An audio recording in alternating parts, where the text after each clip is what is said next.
Shalom, shalom, and thank you for joining me today in our study titled, The Wheels of Time, the Camp and Tabernacle as Designed. Now, this is a study that I wrote last year, and it's been published. You can pick it up either on our website at remnantofthelight.net or on Amazon. The Wheels of Time, the Camp and Tabernacle as Designed, by little old me, Erin Ryan. I have been studying calendars of men for nearly 30 years. So long before walking the Torah life, I was studying the stars and the movement of time. I was studying how they recorded time, which kind of really led me eventually to the Torah life and the biblical calendar. But that wasn't my original goal. My goal was to find the true Sabbath. That's always been my goal. From an early age. I got my first Bible when I was 10 years old from a woman who would 30 years later set me on the path that changed my life forever. I mean, you talk about serendipity. She taught me how to love the Torah. She taught me how to see beyond the basic parables. And she just taught me how to think outside the spiritual box, or thinking beyond the matrix. But she taught me the concepts of how everything is tied together from heaven to earth. Yahuwah used the Hebrew camp, the tribes, and the tabernacle to be his grand timepiece. I mean, not only was it a compass, it was a timepiece. And that is what is so exciting. So a little bit about our study today. It's going to be a lot about mathematics, because mathematics holds the universe and everything in it together in an elegant weave of equations, as though it were the language of the Most High's creative speech. Mathematics is a science of patterns. This is why I love math, because it shows us patterns. And our Creator does everything in patterns and cycles. Mathematics is our way of identifying order in a seemingly chaotic universe. It may look like that there's stars and planets just scattered across the sky, but Yahuwah has them all moving in rhythms and cycles that tell us a story and is marking man's time here on earth.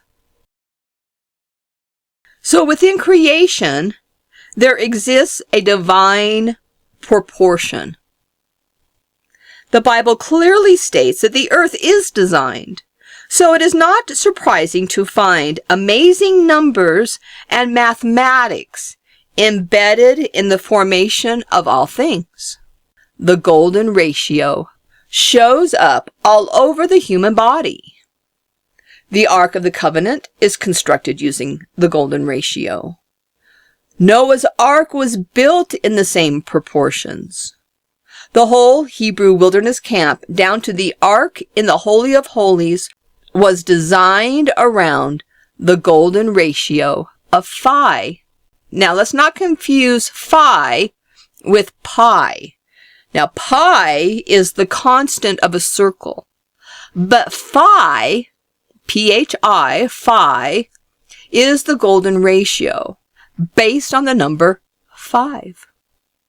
That I found quite interesting, that Yahuwah uses the number 5 as his basis for many of the things he constructs. Phi represents harmony, equilibrium, and divine proportion that exists in nature, offering us a glimpse into the intricate workings of the universe. Moses was given a blueprint by the Creator to build the Tabernacle of Testimony, also based on the division of Phi, 5. The traditional shoebox-style tabernacle that we have been told is the dwelling place of the Great Mathematician does not adhere to the creation's golden ratio. The mathematical layout of the camp is itself the very reflection of the movements of the heavens. Like the wheels of time shown to the prophets Ezekiel and John the Revelator. Ticking off days until the end of the ages, the camp was the replication of the Creator's golden timepiece, given to his chosen people that they may remember his crucial set times established at the beginning of the eons. From the timing of the weekly Holy Sabbath to the grand Jubilee, all are bound to the heavens. For it is the unchangeable division of days whose heavenly origin is based on the eternally fixed cycles of the Golden Ratio. Hallelujah. So as I said, I have spent over, 30 years really intensely studying calendars, the heavenly movements, the sun, moon, stars, calendars of men, biblical and calendrical history, the Dead Sea Scrolls, and I have come to know the Book of Enoch better than I have ever imagined I would. I remember the first time I picked up the Book of Enoch back in the 1900s something, 1990 something. I started reading it and I just thought, oh my goodness, I am never going to understand this. But little by little, Yahuwah revealed it to us. And today, I just give him all the praise and glory because it has certainly been a wild trip. It's been amazing, and I praise him for what he has shown us and given to us through this material. So I began the study working through the materials list given to us in the scripture for the tabernacle. I was looking for calendrical connections as all things are tied together mathematically. And years ago, my Torah teacher, she taught about how these curtains and the coverings of the tabernacle and the tabernacle itself was tied to the calendar. And even though the concept of that has stayed with me, all of the details of that I've lost. And so I went back to that to want to understand it better and to kind of renew what I had learned years ago about it. And with new eyes, because I had just finished this new study that I had worked on. And so it was opening up some new eyes for me and looking at things a little differently than I had before. And as I sorted out all the tabernacle's materials and math, I became increasingly puzzled as to why the traditional view of the tabernacle was what it is. I mean, how do learned men read these instructions and conclude that the tabernacle was rectangular with its coverings piled one on top of the other? I could not understand how anybody could see this as a shoebox shape. It just didn't make sense to me. And so a little bit about me. Years ago, when I was married to my son's father, back in my 20s and 30s, he was a structural steel draftsman, and he drew blueprints for buildings, for big buildings. That was his job. And he was really good at it. And this was before the days of CAD. And so all the blueprints were hand-drawn and hand calculated. You know, they had little calculators, but they were calculated. The computers weren't doing them. So because he was so good at what he did a lot of freelance work at home. And we had a little business on the side. And so he taught me how to correct his drawings, because the number one rule of a draftsman is you don't check your own drawings, because if you've gone down the wrong rabbit trail mathematically, most likely you'll go down that same rabbit trail. So you need fresh eyes to look at your work, which makes sense. You know, we all want fresh eyes. I don't know how many mistakes that people find on my work. They say, hey, do you see this? This is you have a typo here or something, which I appreciate. But as a draftsman, you don't want to be sending somebody's draft, their building blueprints off with the wrong math. Because, when they cut steel a little too short, it doesn't make them very happy. So I had to learn and he taught me how to correct his work. And so I learned quite a bit about blueprints and making blueprints and how they're designed and, the whole process. So when I read these instructions on our tabernacle that Yahuwah gave to Moses, I could see a blueprint. This blueprint was forming in my head as I was reading these material lists. It just came naturally to me because that's my training from years ago. And along with that, I just kind of get math.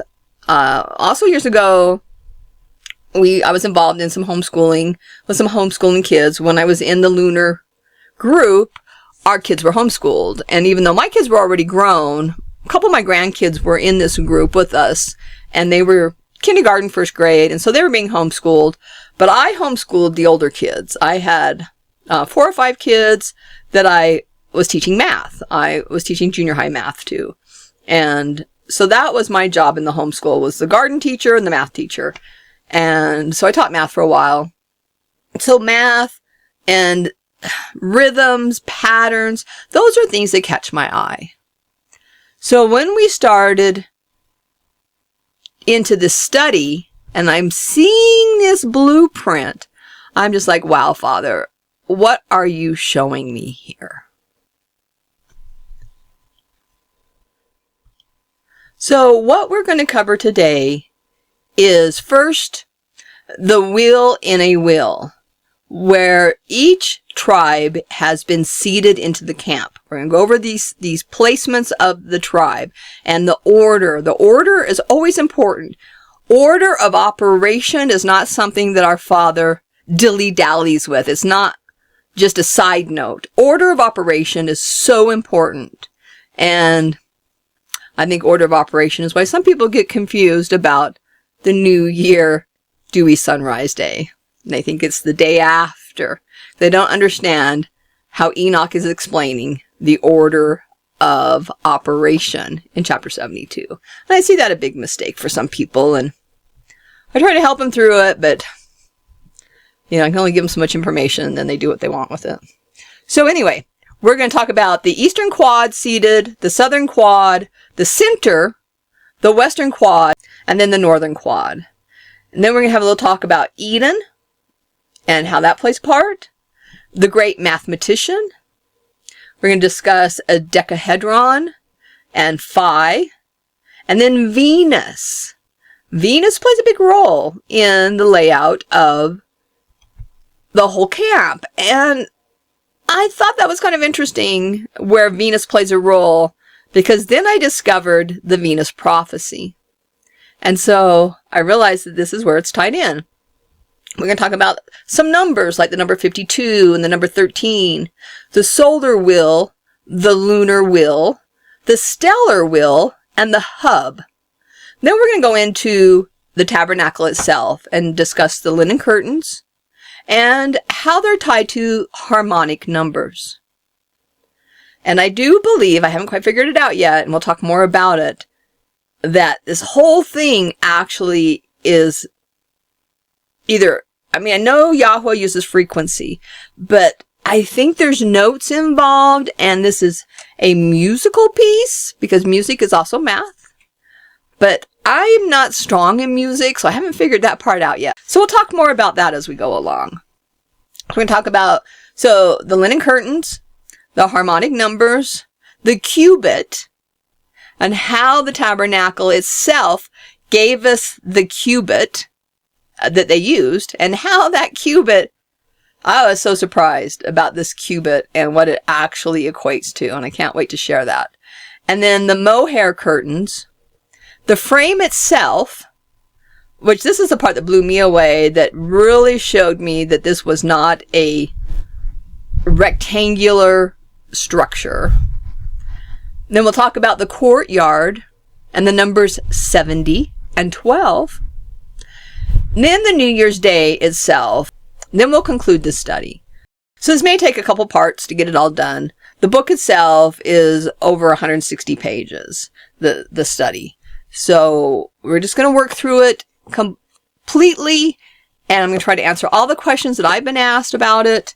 And so we can go through, get your books out, take your notes, and then if you have further questions after going through the study, write them down in your book and send them to me, and I'd be glad to discuss them with you, or make another video if a lot of the same questions are coming up, and I'll make another video. But I'm really excited to get started on this one. This has truly been a study after my own heart, and something that Yahweh gave us that just blew our minds. So here we go.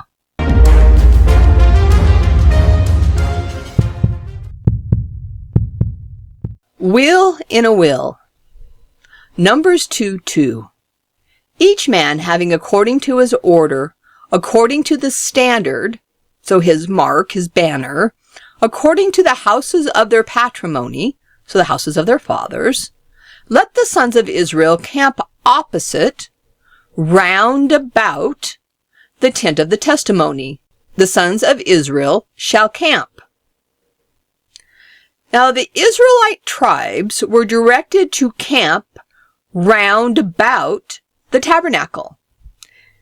Now this is the Hebrew word H5439. And this word is sabib, meaning circle, around, circuit, compass. So it's not, we see a lot of pictures, right? I see these pictures of the camp, and they're in these little square quads. Sometimes they're shaped like a cross. You know, people use all different kinds of ideas.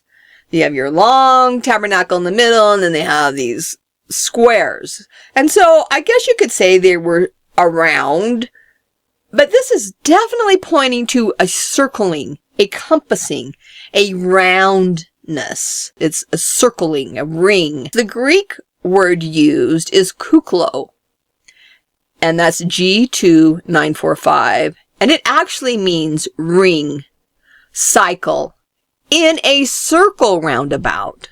So we obviously are getting this message that this is more than just encompassing or setting up squared off, gridded camps in a square.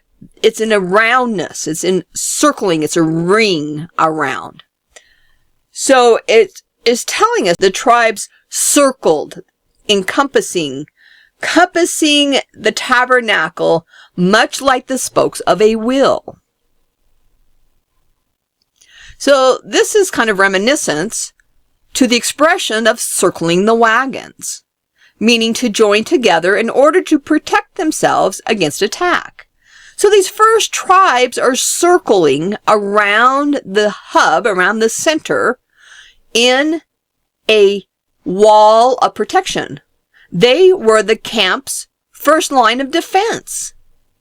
3 tribes each were placed under a leader standard, starting at one of the 4 cardinal directions. So we're going to start with the eastern quad and its seat. Now, in the modern world, we think of the direction of north as being first, yet in the ancient world, it was east. Enoch 77 verse 1. And the first quarter is called east because it is first. Now the Creator designed the camp to start in the east, and the tabernacle, then later the temple, to open facing east. When east is first, the south is to the right hand, just opposite of what we are taught in the mainstream world, where left-handed people are called southpaws, when they are actually northpaws. Verse 3, and the ones camping first, according to the east, in order was the camp of Judah with their force. Starting with the 4th born son of Jacob, Judah is seated in the camp at the first or east in position, with his standard marking the due east point. Now it's important to understand that he was the 4th born. So starting with the 4th born son of Jacob, Judah is seated in the camp at the first or east in position, with his standard marking the due east point. Now the word east in Hebrew is kedem, 6924, meaning the front, absolutely the forepart, relatively the east or time, aforetime, ancient time, forward.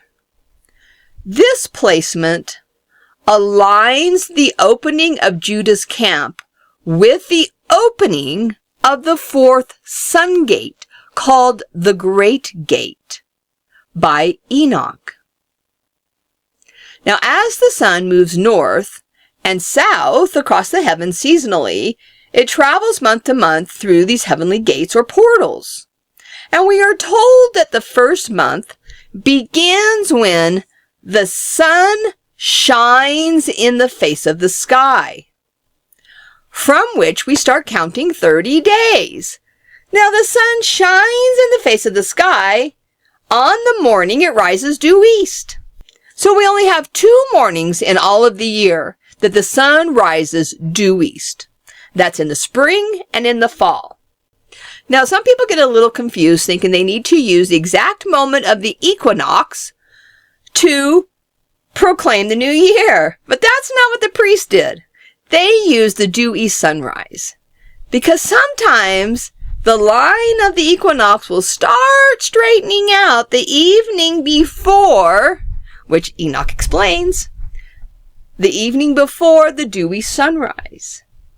But the dewy sunrise will always be that one day. And Enoch tells us, when the sun shines in the face of the sky, we start counting 30 days. Enoch 72:3, I saw 6 openings through which the sun rises, and 6 openings through which it sets.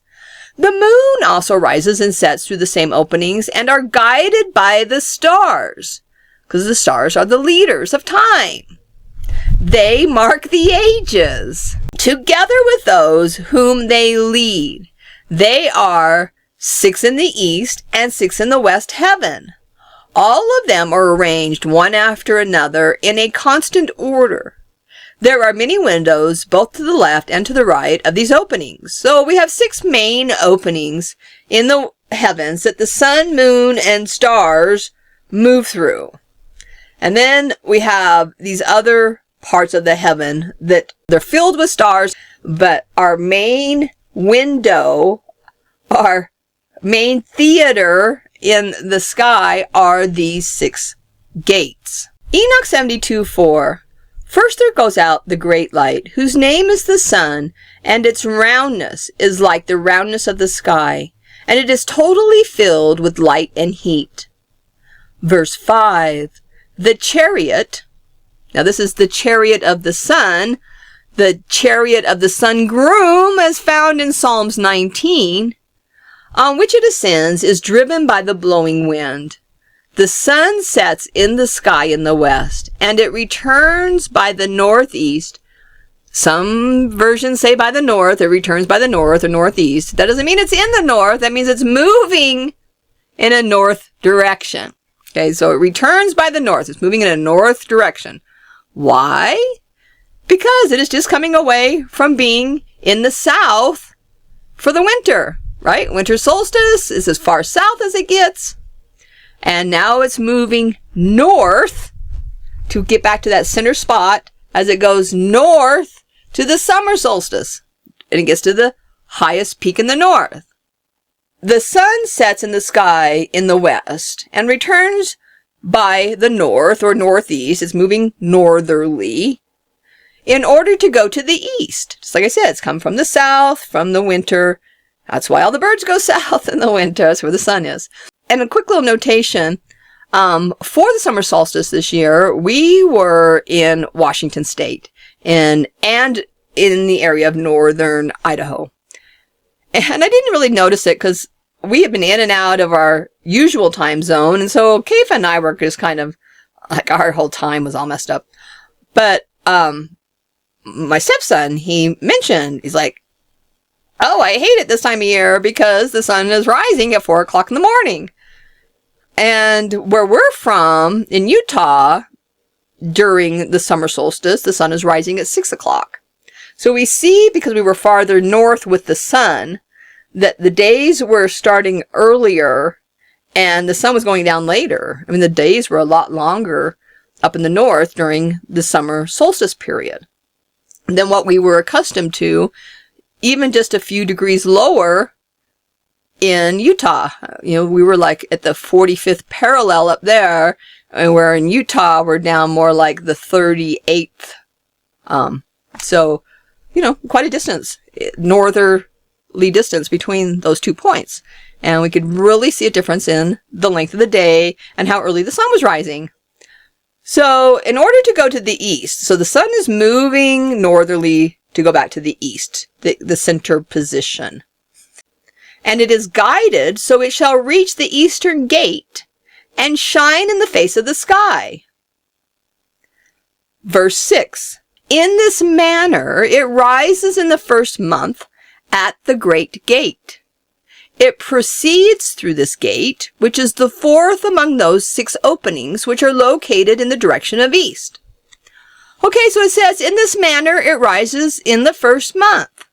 Well, what manner is that? Well, the previous verse tells us that the sun will reach the eastern gate and shine in the face of the sky. Now, the great gate in Hebrew would be Gadol Dalet. Dalet is the 4th letter of the Hebrew alphabet, so the Gadol Dalet is the 4th gate. And the thing I love about the Hebrew language is its pictorial nature. Our Father keeps it simple. Praise Yahuwah. Because I am really one of those people that need visuals. And this study is full of visuals, because that's what Yahuwah speaks to me in pictures. And I'm just glad he does, because I'm very simple. I'm a see Jane run, spot run type of person. I need it basic. And so he shows me these pictures, and then I start hearing the story behind them. And the Ruach leads me through it. And so the Hebrew language is set up that way. It is a pictorial language. And so pictorially, Dalet is a door or passageway. The Gadol Dalet is the 4th gate in the heavens, which was established on the 4th day of creation. Yahuwah doesn't do things just willy-nilly. There's a reason. So the Gadol Dalet is the 4th gate in the heavens, which was established on the 4th day of creation as the place where time began to be tracked by the heavenly lights, marked by the sun sign of the due east rising. It is illustrated by its very name, the Gadol Dalet, the great 4th gate. At its rising, at the due east rising, it marks the 4th gate. This is what Enoch tells us. This due east rising is the mark of the 4th gate. And from this point on, we start counting 30 days. Hallelujah! He makes it so simple, and he gives us these signposts in the heavens that say, stop here, start here, count here. Can't ask for anything more simple. Yet man wants to kind of muddy the waters and twist and turn it, be in control of things, when all we have to do is just watch the heavens. So the Torah text explains that the menorah, which lights up the tabernacle, is to have 6 branches coming out of the central staff, making for 7 lamps. The 7-lamp menorah is the exemplification of time itself. A replication of the creation week, the menorah's 7 lamps are appointed, 1 to each day. The 4th lamp alignment with the straightway central shaft is symbolic of the due east sunrise and the straight line shadow that is cast. We are told to follow the straight way. This due east sunrise marks that straight way. It is a beautiful representation of the day where all the heavenly lights aligned and were set into motion. Somebody asked me once where I thought the moon was on that day.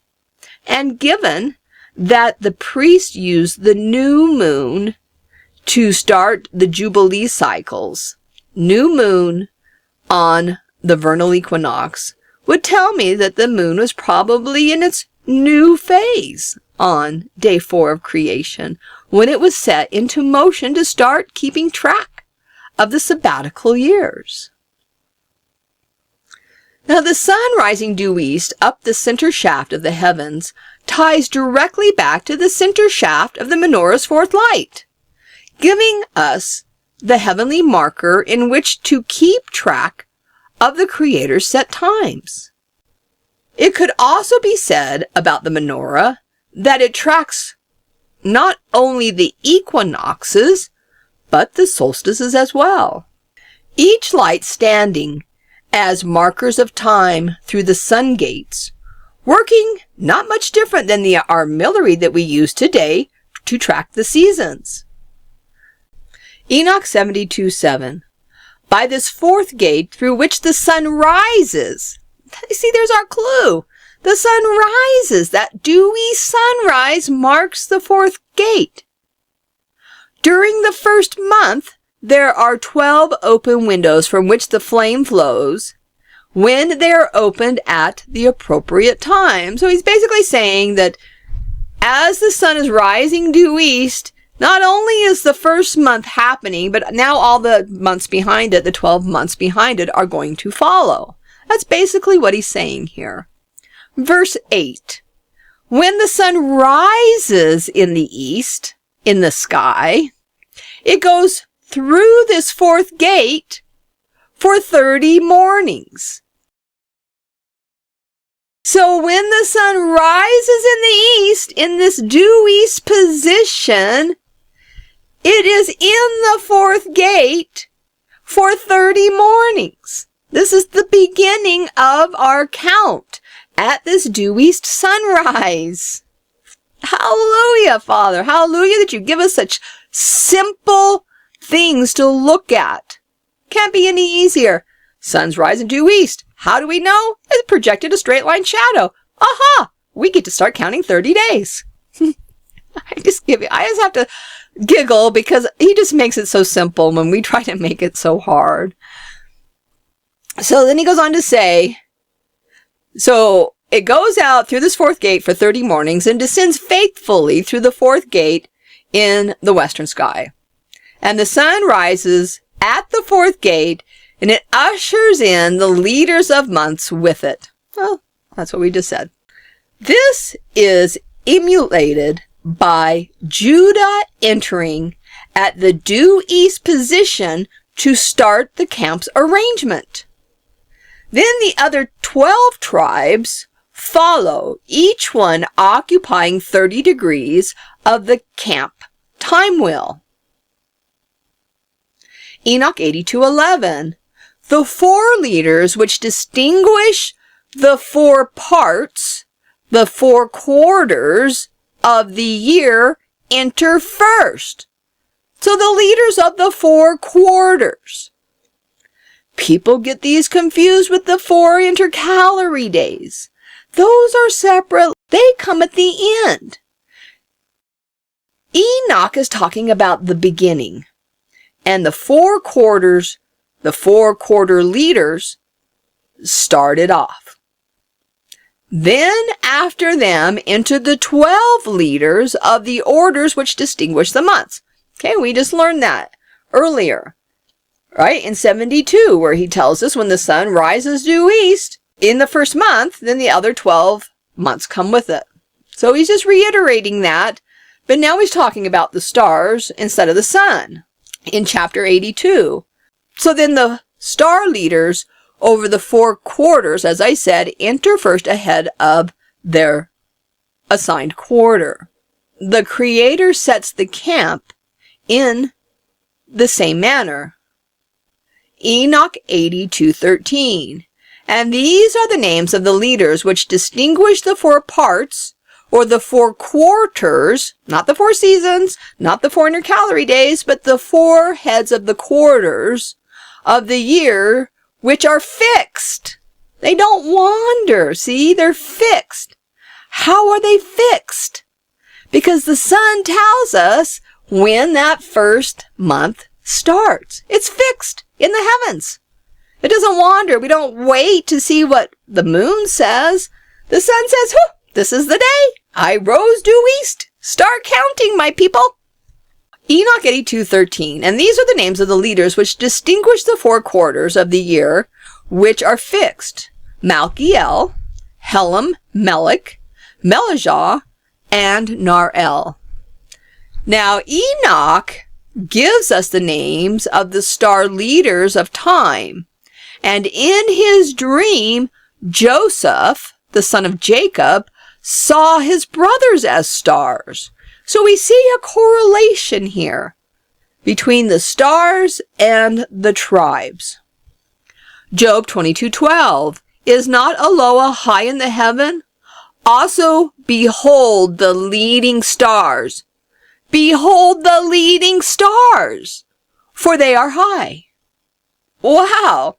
We find this in the LIT and the Modern King James Version, this particular translation. So Job is speaking about the leading stars. The Hebrew confirms it as the word Rosh Kokab, or head stars, is what is used. Enoch tells us that the first quarter in the Creator's division of time is under the leadership of Malchiel. Then we can find Malchiel in the Hebrew number 4439, and it means king appointed by El. And the tribe of Judah is the tribe of kings. Now, the ensign or the banner for Judah is the lion, the king of Judah, and is over the first east quarter of the camp. So they come in at the due east mark and take up the first 30 degrees of the camp. And the name Malchiel denotes a sense of royalty, leadership, and authority. The suffix ki, as in Malki, is in the Semitic language can be interpreted as an endearing or reverential reference to a leader or king. Like, my brother Michael. We called him Mikey, because that was the pet name, Mikey. It was endearing. It was a loving reference to our brother. So thus the name Malki encapsulates notions of reverence and respect, signifying someone with esteemed qualities or noble lineage. It is also where we get the name Melchizedek, which means my king is right. The Messiah is identified as the high priest forever in the order of Melchizedek. So continuing with Enoch 82, verse 15. In the beginning of the year, Malchiel rises first and rules, who's named Tamain and son, all the days of his dominion whilst he bears rule are 91 days. So he rules his dominion for 91 days. And this is proof then that he is indeed one of the quarter leaders, because all quarters are 91 days. So this just tells us that he is this first quarter leader. And notice that Malchiel is also the only quarter leader that is teamed up with a secondary leader. He says Tamain, Malchiel, who is with Tamain, who is Tamain and the sun. And the camp of Moses is also facing east with Judah. And as we go through this study, we will see how the camp of Moses is uniquely tied to the Creator's timepiece in this aspect. So Tamain then is the seasonal leader of the spring, whose opening aligns with the fourth gate at the new year, where we are told that a quarter leader and a seasonal leader come together. And together they start the new festal year. Okay, so what do I mean by festal year? The set time appointments, or the moedim, that we are commanded to keep count of and observe are, according to Leviticus 23, the weekly Sabbaths, the annual feasts, the 7-year sabbatical, and the 50-year Jubilee, the 50th year Jubilee. The Sabbath count, of course, starts with day 1 of creation. I mean, we can't argue that, right? Day 1 of creation through day 7, then it's the Sabbath. So day 1 starts the Sabbath cycle. It's just a mere fact. Genesis 1:14. And Elohim said, "Let luminaries be in the expanse of the heavens to divide between the day and the night, and let them be for signs, for oaths, and for seasons, for moedim, for feasts, and for days." This word days means Sabbath days. This is an idiom. For Sabbath days. And years. Years. There's the only years that our Creator wants us to worry about are the sabbatical and Jubilee years. So those are the years that he's talking about. For signs, signs of the ages, through the stars. Seasons are feasts. Days are Sabbath days, and our sabbatical and Jubilee years. Genesis 1:15, and let them be for luminaries in the expanse of the heavens to give light on the earth. And it was so. Genesis 1:19, and there was evening and there was morning the 4th day. So the 4th day ended at the following sunrise. The priest started the festal count, the counting of the feast, on the 4th day of creation, when time was set into motion. Believing the dewy sunrise was the memorial sign of the 4th day of creation. So I'm going to throw this little part in here for a moment. It's not actually in the book, but it's part of a study that I've been recently working on, and is looking at the 6 working days, and the 7th day we rest.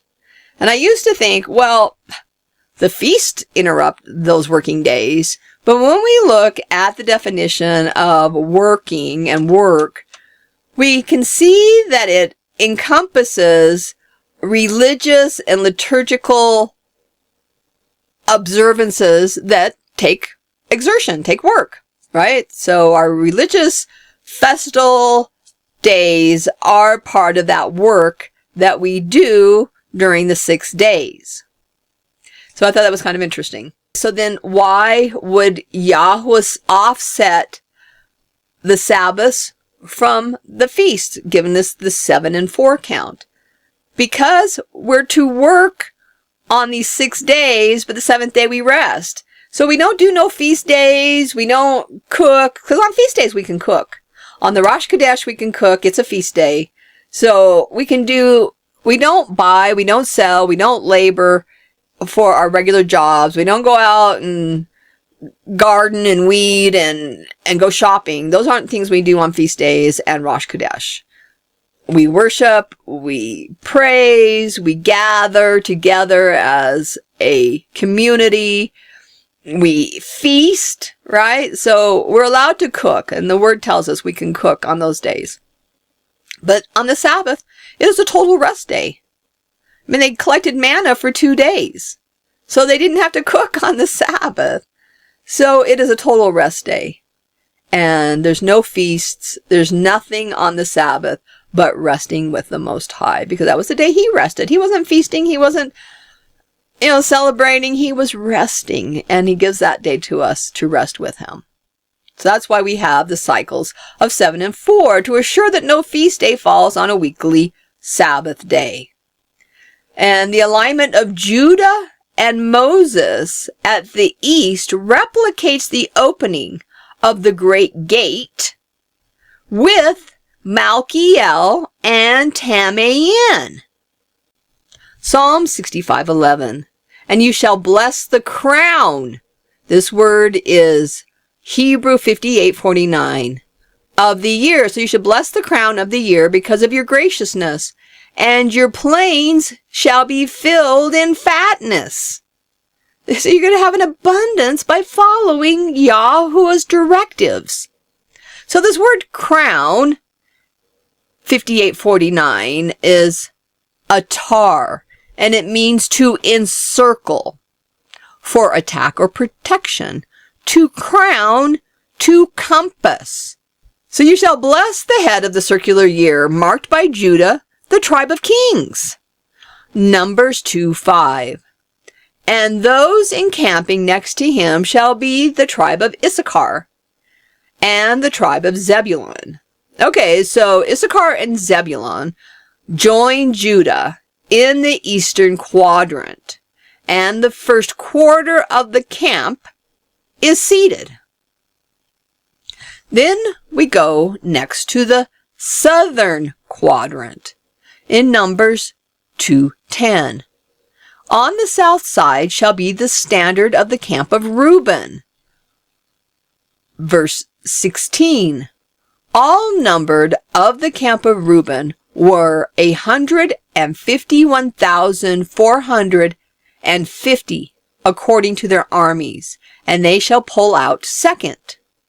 So after Judah and his quadrant is set, the next head tribe is Reuben, who was the firstborn of Jacob, and he is placed at the head of the camp's southern quadrant, aligning with the first sun gate spoken of in Enoch.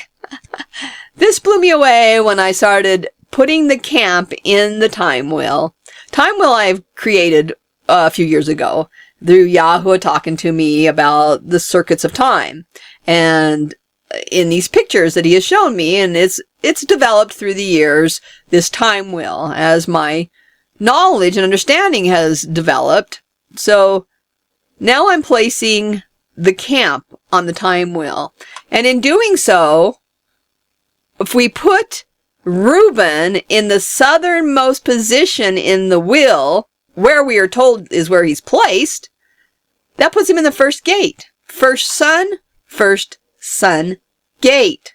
Judah's the fourth-born son, and he's in the fourth gate. See a pattern happening here? Reuben, Hebrew 72:05, means see ye a son, and is derived from the Hebrew 7200 and 1121. So the Hebrew 7200 is ra'ah, meaning to see, approve, behold, enjoy, have experience, gaze, lo, look, mark, be near, perceive, present, regard, have respect, view, visions. And the Hebrew 1121 is ben, meaning a son, age, appointed to, one born, young bullock, young calf, child, whelp.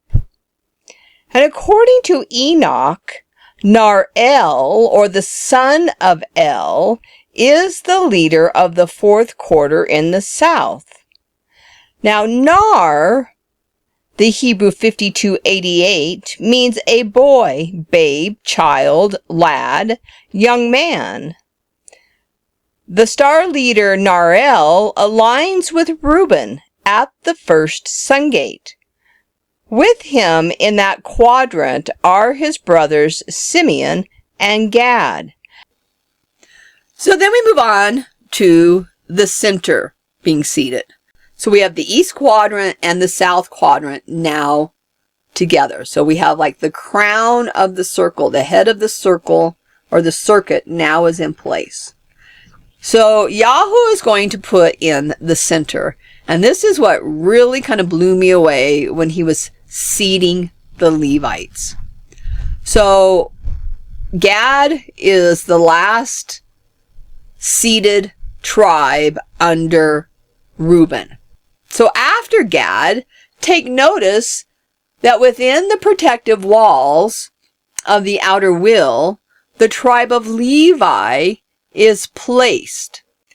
The Levites take up residence around the tabernacle in the heart of the camp, broken down into 5 family camps.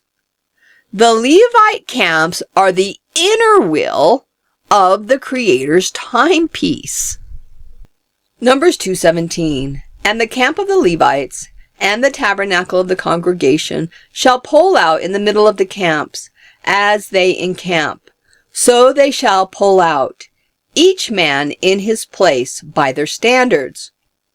Starting now then in the west instead of the east, the eldest son of Levi, Gershon, enters the camp. And note that scripture indicates that they are behind or on the back side of the tabernacle. Numbers 3:23. The families of the Gershonites were to encamp behind the tabernacle westward. Then next to enter the camp southward is the second born of Levi, the family of Kohath. Then the youngest, Merari, was placed northward. Lastly, the camps of Moses align with Judah in the east, and Aaron and sons are next to Moses' camp. So surrounding the tabernacle were Moses, Aaron, the head priest, and the 3 sons of Levi, who later King David would name as the gatekeepers. Now, once the first half of the camp was seated, as I had said, I was kind of surprised, but not really, to see that all the sons of Leah aligned in birth order with the sun gates of Enoch, with the exception of Gad, who was 7th in overall birth order. 7th. He takes Levi's 3rd born place on the outer will. As the firstborn of Zilpah, the handmaid of Leah, Gad legally belonged to Leah. We see this play out with her sister Rachel and the birth of Dan from her own handmaid Bilhah, as we read in Genesis 30, starting with verse 1. And Rachel saw that she did not bear to Jacob, and Rachel was jealous of her sister. And she said to Jacob, "Give me sons. If there is none, I shall die." Verse 2. And Jacob's anger glowed against Rachel, and he said, "Am I in a lowest place, who has kept back from you the fruit of your womb?" Verse 3. And she said, "Behold, my servant Bilhah, go to her, and let her bear on my knees. Yea, let me build up from her, me also." And she gave her slave girl Bilhah to him for a wife, and Jacob went to her, and Bilhah conceived and bore a son to Jacob. And Rachel said, "Eloah has judged, and has also heard my voice, and has given me a son." So she called his name Dan. So therefore, it is quite suitable that the tribe of Gad be the proxy for Levi in the outer camp, being the firstborn of Zilpah. Next we come to the western quad seated. Seated on the outer will in the west are the children of Rachel, Ephraim and Manasseh being from Joseph, Rachel's firstborn, then Benjamin, the youngest. Now Ephraim means fruitfulness, double fruit, fullness. And Enoch tells us the name of the star leader over the west quadrant of the Creator's timepiece is Malajal. Now, Mela, 4391, means to be full, corresponding with 4390. Now, 4390, Mela, means to fill, be full, fullness, abundance, to consecrate, fill the hand. Therefore, we can see that the star leader Melejah aligns with the tribe of Ephraim in the west quarter. Finally, the two sons of Rachel's handmaid Bilhah and the youngest of Zilpah are positioned in the north under the standard of Dan. Numbers 2:33. But the Levites were not numbered among the sons of Israel, as Eloah commanded Moses. And the sons of Israel did according to all that Eloah had commanded Moses, so they encamped by their standards, and so they pulled out, each one according to his family and according to the house of his father. We have seated 12 tribes around 5 Levite camps around the hub, which is the tabernacle. So we have a wheel in a wheel. Eden. The circling of the tribes around the tabernacle led me to consider that they were symbolic of the hedge around the enclosed and protected Garden of Set Time, also known as the Garden of Eden. Many of its elements suggest the tabernacle was a mini Eden. The tabernacle, like the Garden of Eden, is where Eloah dwells. Like the tabernacle, the garden is oriented eastward, where 2 cherubim are placed at the east gate. Symbolically, the camps of Judah and Moses were placed at the east gate. The cherubim appear only in the context of the tabernacle, the temple, and the Garden of Eden. Placed above the ark, the space between the cherubim is the meeting place of the Creator, as we read in Exodus 25:17 through 22. And they guard the way to Eden, Genesis 3:24. In both contexts, they are the guardians of Eloah's dwelling place. Hence, Eloah, dwelling in the tabernacle, was a step toward the restoration of the Garden of Set Time, which will be completed with the new heaven and earth, Revelation 21:22. Now, the word garden, 1588, in the Hebrew is gan, and it means an enclosure, an enclosed garden, figuratively, a bride. It forms a root from which all ideas of circuit stem from.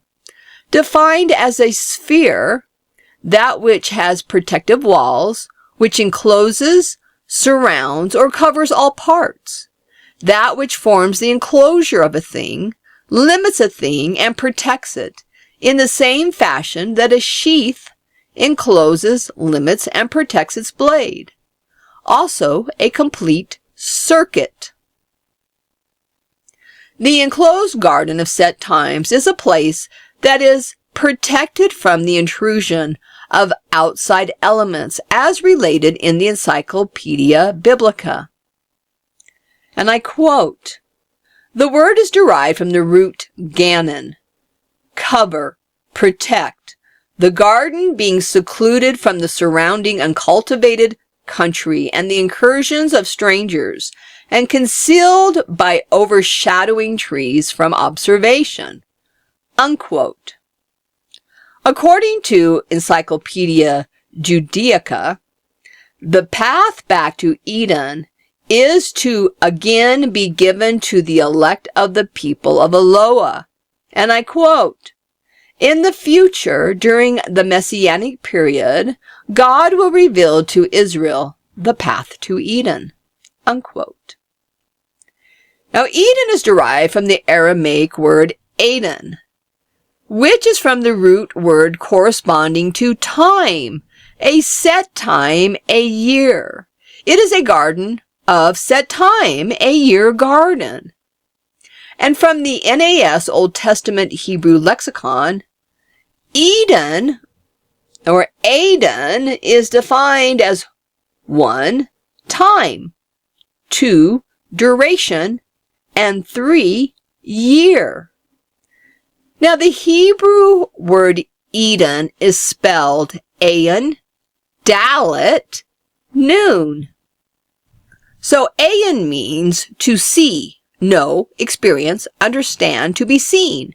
And Dalet, as we have spoken, means door, pathway to enter, but also means a path or a way of life. And then Nun is action and life. Nun is looked at as like a sprout, so it's life, the action of growing, and life sprouting. So that's Nun. So we experience the pathway or the doorway to life with this garden timepiece.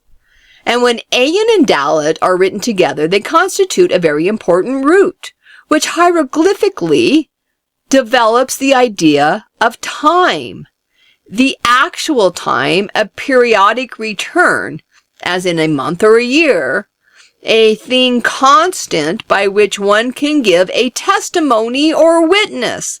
Because the time is so set perfectly, it can be a witness to Yahuwah's Moedim. Okay, then to summarize, Eden is the garden of set time, a year garden. That is a time that is covered over, protected, concealed from the observation of sinful man. The testimony and continual witness of this actual time garden is set in the lights of heaven. They record the actual times for meeting with our Creator. If, then, the garden represents a circle of time, the camp and tabernacle must therefore be a circle of time as well. Hebrews 8:5. Who serve the pattern of and shadow of heavenly things, even as Moses was divinely warned, being about to make the tabernacle, for he says, see that you make all things according to the pattern being shown to you in the mount. He was being shown the patterns of the heavens and said, now we're going to design this tabernacle around this, around these patterns of the heavens. The Anchor Bible Dictionary, Volume 2, states, the garden in Genesis 2-3, it is probably meant to be understood primarily as a dwelling place of the Creator, rather than simply a place of human habitation. The main feature of the Garden of God theme is the presence of the deity. The divine council meets there, and decrees of cosmic importance are issued. Eloh's dwelling is also called Far Moed, or the appointed assembly. The east gate that opens to the time garden of our Creator is found right in the center of the heavens, at the fourth sun gate. The Gadol Dalet is memorialized on the fourth day of the Genesis restoration, with the sun's due east rising. Via our Creator, the priestly festal year, the wilderness camp, the tabernacle, and later the temple all opened facing the due east, Gadol Dalet. Hieroglyphically, Dalet, as we have said, is a door or passageway, but it also conveys the concept of the force or energy which transports us from one state of being to another, from one realm to another, and from one year to another. That is the purpose of the Great Gate. So this is where we're going to conclude this part of the study, and we'll pick it up next time, starting with the Great Mathematician. So if you have any questions so far, please feel free to contact me at remnantofthelight@gmail.com and our website, which is remnantofthelight.net. Don't forget to like, share, and subscribe. So until we meet again, I'm going to wish you Shalom, shalom. Shalom, shalom.